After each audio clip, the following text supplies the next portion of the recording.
How's it going, everybody? Cable Guy Ken here. Got a video request from Mike. I'm going to show you real quick just how to set up your machine as far as loading your bobbins, that kind of thing. Now keep in mind, this is my model. It's called a Singer Simple, and I got this at Walmart for a few bucks. It wasn't that much. It's not a real heavy duty machine, but it does the job alright.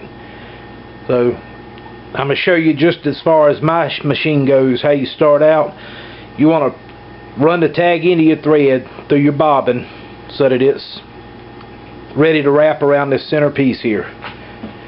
This little bobbin holder, and it's even got a little diagram on it, you want to put it on it, then push it over. Now each machine may be a little bit different, but they all pretty much work the same.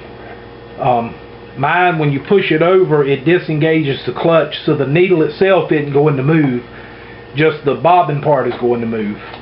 Then you want to start out slow, pressing down on your little foot pedal until you get it on there. And then you don't have to, but just to keep tension on it, I usually just put a little pressure on my thumb and forefinger and let it wind, and it'll automatically kick back and stop when it's full. See, it just stopped moving. That lets me know it's full. So now I can take it off. I'm going to cut my long tag off here that I used to wrap around it. And then I'm going to cut the tag end off. So that's ready to be put in. On your bobbin holder itself, there's a right way and a wrong way for it to go in. You want it to go in, if the bobbin sits in the machine like this, there's the little feed hole. You want it to go in to where it feeds counterclockwise. In other words, you can see I'm rotating that counterclockwise to pull thread off. And on mine, there's this little slot right here. You pull the thread through that slot and it locks it in place just like so. Now when you drop it, you want it to be able to slide down. You don't want to have a ton of tension on it. So I'm going to back this off a little bit. It's just a little screw right here that keeps tension on this side plate. And I can tell that's still a little snug.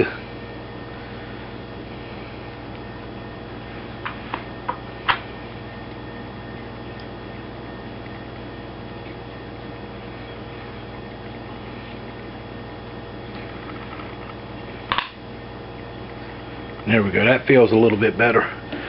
So now we're just going to cut that tag off. Let me lower my camera back down here. And make sure y'all can see the bottom. There we go. Now I'm going to load this in. There's a little lever on the front of it here that locks it in place. Just pull that lever and push it on that little rod, and that locks it in place for you. Don't worry about your little tag end. It'll thread itself here in a second.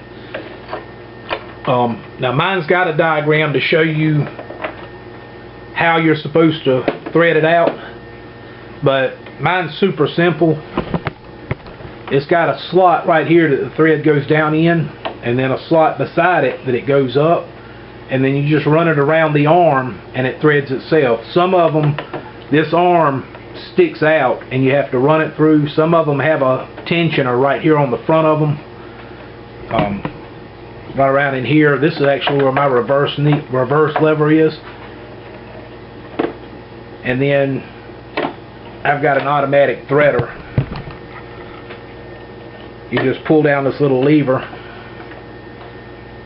pull your cord up against the needle,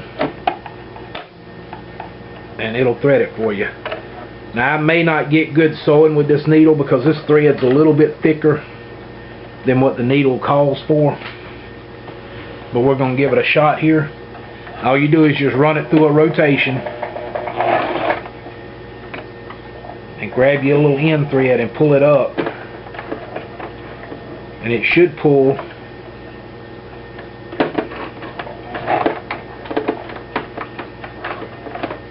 It's supposed to pull the thread back up with it, but I don't see it coming up any.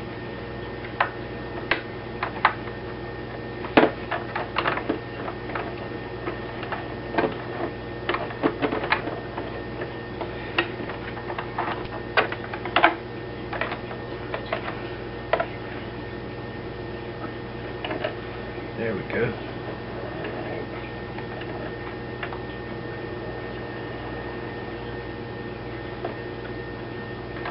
I said this is thicker thread, but I got to go to Wally World today and pick up the needle. I broke the last needle trying to sew something a little bit too thick, and it finally just jammed and broke. Got a little sample piece here, just a piece of material that I play around with. I've got the top string, which comes off of your needle, the bottom string coming out of your bobbin, and I just throw those to the side. You don't have to tie them together or anything like that. The machine locks them together for you. What I generally do is, instead of trying to start right at the edge of what I'm going to sew, I start a little bit back from it, and once I make my first stitch or two,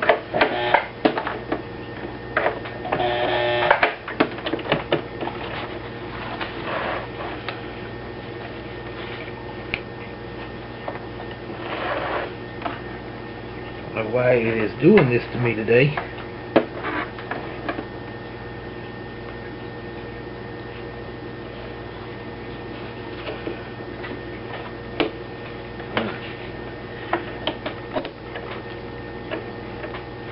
Why it is being stubborn. Here we go.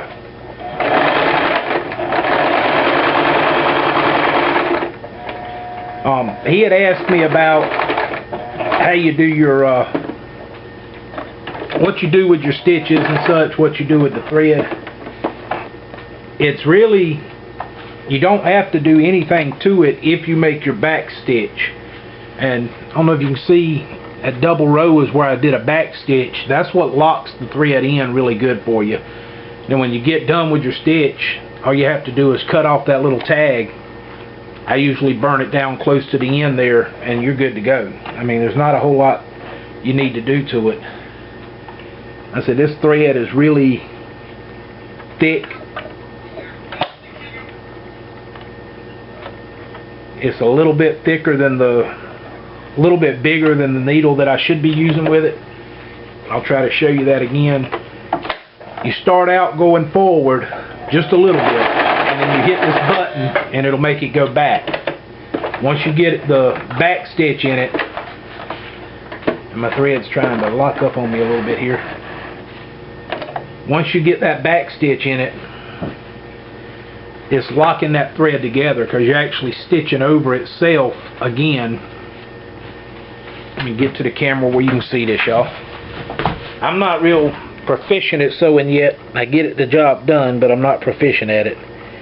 But you can see it's got 2 rows of stitches there. That's what that back stitching does for you, and it really locks that thread in to where you don't have to worry about it coming out. And then you can see I've got about a 1/4 inch spacing, or 1/4 inch stitching, I guess you could say, is about what I normally use with this thread and everything. So just a little quick video. Sorry it's not a little bit better as far as explaining things, but I said I'm not proficient enough at sewing to really be able to tell you a whole lot or to give you a great deal of pointers. I still have snags like getting the tension right on my bobbin and everything, going from material to material. If all I ever did was sew, you know, lightweight nylon, it'd be easy because I could set the machine up and sew my nylon with it and not have any problems. But when you go from thin material like this, which is that 1 ounce nylon that I'm going to be making a tarp out of, or even the seal nylon such as this, which is another tarp I'll be making today and tomorrow, You go from that to a heavier material like that I was just using, and you really have to make some adjustments to everything to make it flow right, to make everything go the way it should. Needle size, excuse me, everything like that, everything falls into play when you're doing it. And it can make life challenging if you're not proficient at it. I mean, there are some people that they know just by the feel what they need to change. I'm not that good yet, but you know, I'm getting started. I've made a few tarps and a few things out of it. I'll get a little bit heavier needle for this thread.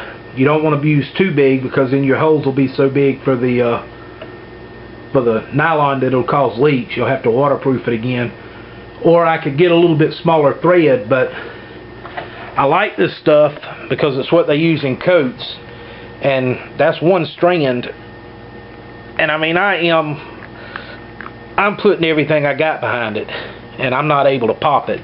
Whereas just standard thread like you use for, you know, standard clothes and stuff like that, I can pop it pretty easy. So I don't really want to use that on a tarp, because I'm afraid it'll, you know, let the tabs pull out or something. I really like this stuff. It's like almost like a Kevlar thread. It's real thin, but it's still, I mean, I'm almost cutting myself with this stuff, and it just will not pop. So I'm gonna get everything set up to do some sewing, y'all. I said I'm not gonna do that on film for you, but I do appreciate you taking time to watch my videos. Mike, I hope this helped you out a little bit. When I get a little bit better on it, maybe I can put another one out there for you. Alright? Appreciate you watching, appreciate your views and supports. Y'all have a good day.